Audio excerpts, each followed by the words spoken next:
Hello everybody, Ben Woodruff here with the Hutchings Museum in Lehi, Utah. And in today's video, I'm going to be spotlighting an artifact here at the museum. If you went past it, you would not think it as being much different than any other typical pottery that you find in southwestern archaeology. It has a lot of zentangle and geometric patterns, but it also has something very unique that makes it stand out, making this one of the rarest types of pottery that can be found. This is on display at the museum, so let's give a little background here to kind of better understand why this is so special or what's actually depicted on this. So we have to go back to tea doors. If you go around ruins and pueblos around the southwest, maybe you visited Mesa Verde National Park, you'll probably notice that sometimes you see tea doors. There's a lot of thoughts on what people say these things actually are. Well, where do they start off at?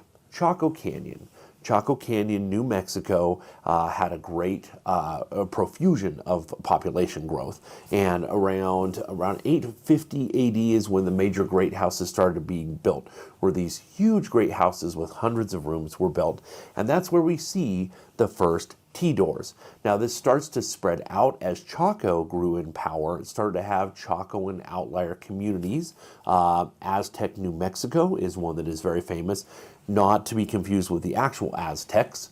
Aztec, New Mexico has nothing to do directly with the Aztecs, but it has amazing masonry and a restored great kiva, and inside this great kiva, all around the walls on the inside, you can see those little tea door apertures all around the edge. We see throughout the Southwest, Mesa Verde included, that the tea door became very important as a symbol. It may have started off as a functional door, but soon it became a way to say that you are with a certain people or with a certain movement or certain ideology. We don't know for sure, but we know that it evolved heavily. By the time of Mesa Verde, not only did they have tea doors, but they also had mugs that some people would have a little tea shape carved out of in the handle as a way to also say, I am associated with whatever this tea symbol represents. Eventually, this got so big that in Paquime, Mexico, just across the border, there was a giant community called Paquime. It's also known as Casas Grandes, and there were tea doors everywhere there. And we also see at this site that there were tea door altars that were found. So these are about the size of a box fan, and they were chiseled out of stone rather than made out of adobe, which this is in a time where there was no metalworking. And so to be able to do that was actually pretty incredible, and it meant there was a huge commitment to doing this. Where today, something made out of stone like this, you might you use some iron chisels. It wouldn't take too much work. This took monumental work using stone and to be able to produce this. Whatever these were, they were freestanding, and they had ritual offerings on top of them when they were found. So these were very important. So the symbol, even if it started off, even if the tea door started off as a functional door, it evolved into being something that definitely had deep significance, and you should watch for it. Sometimes you find it in unexpected places. I know of two places, the Edge of the Cedars Museum, and also here at the Hutchings Museum, where there are ceramics that have the tea door aperture on it.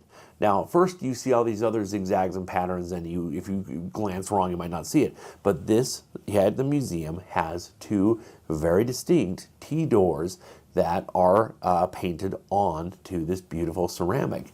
It's very rare. So I highly recommend you come and see it, because this is even more rare than the keyhole mugs. We also do have one of these incredibly rare keyhole or tea aperture mugs at the museum as well that you can see. Both of these come from Mesa Verde, and again are incredibly rare and worthy of seeing. It's easy to overlook some of these small details, but if you know them, you can no longer unsee them. And anywhere you go, you're always going to notice if there's a tea door, if there's a keyhole shape out of a mug, and if there happens to be a tea door aperture painted on a ceramic vessel. So we hope you come and visit us. We're at 55 North Center Street in Lehi, Utah, and come on in and check us out, and go ahead and see these amazing pieces of history up close for yourself. And always remember that life is a gift, so never stop learning and never stop exploring. We'll see you next time.